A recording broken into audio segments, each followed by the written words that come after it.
Welcome to Pinoy Ghost Files. Tonight, we have three terrifying ghost stories that will send shivers down your spine. From eerie encounters to unexplained phenomena, each tale will draw you deeper into the unknown.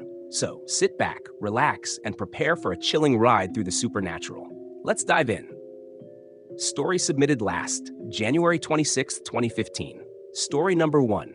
Title, Somewhere in Mindanao. This is just a story my father told me the last time I visited their province. I've also heard many stories from friends there, but the one I'm about to share is the scariest among them. It was already night, and there was a small gathering in the village, so my father was invited to visit. But before you get there, you have to go through a bumpy and muddy path. You know how in the provinces, especially if it's not well known, the roads aren't paved before reaching the village. In the daytime, the view is bright and beautiful with rice fields, trees, and rivers. But it looks completely different at night. There are two paths. If you turn left, that leads to the village. The right path is often avoided by locals because it's said to be inhabited by aswangs. Back to my father's story. He had been drinking, but not excessively. He felt he could still drive home despite a bit too much to drink. As he was heading back to the city, he had to pass through the area I mentioned earlier.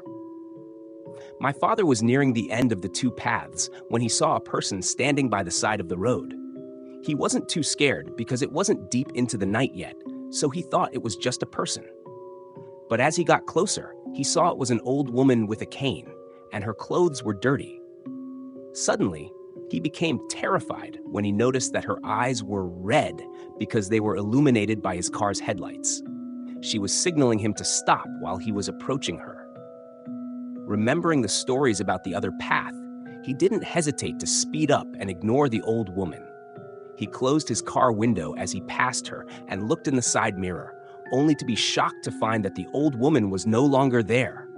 He became even more frightened and drove faster, not caring if his car got damaged from the rough road, as he was more scared of what he had just experienced.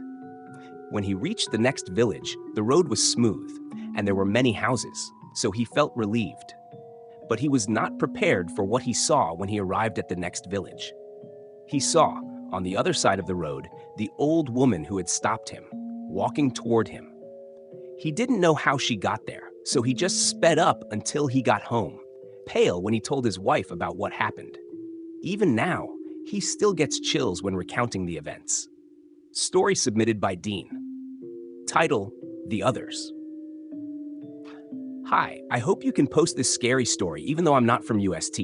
This happened on January 20th in the apartment we're living in. Here's what happened.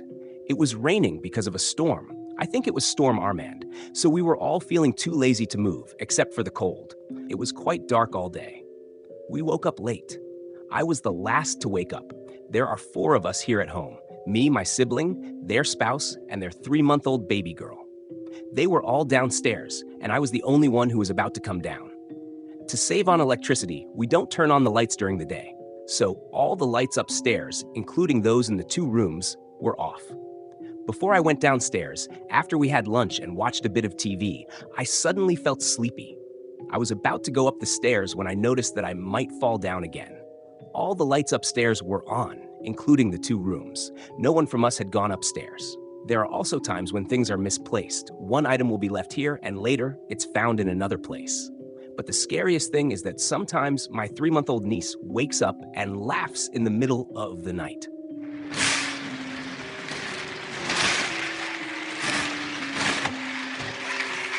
Voice. You can just call me Rex. This happened when I was in my 3rd year of college. We had an early class that day, so I woke up at 5 in the morning. After eating and showering, I suddenly heard something banging upstairs. I was downstairs. I just ignored it and continued eating. Then there was banging again. I thought it might be my mom since she was supposed to wake up early to cook, but she was sick, so I took over. After finishing my meal and brushing my teeth in the bathroom, I heard my mom calling me. Rex! Rex! I couldn't answer because I was brushing my teeth, so my response was just a mumble.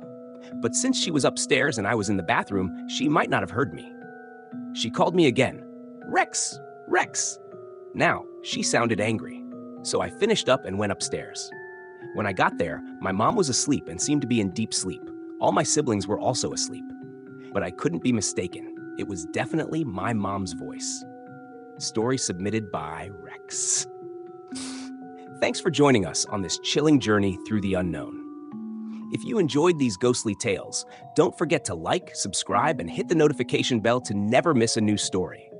Have a paranormal experience of your own? Share it with us in the comments or send us a message. We might just feature it in our next episode. Until next time, stay safe and beware of what lurks in the shadows.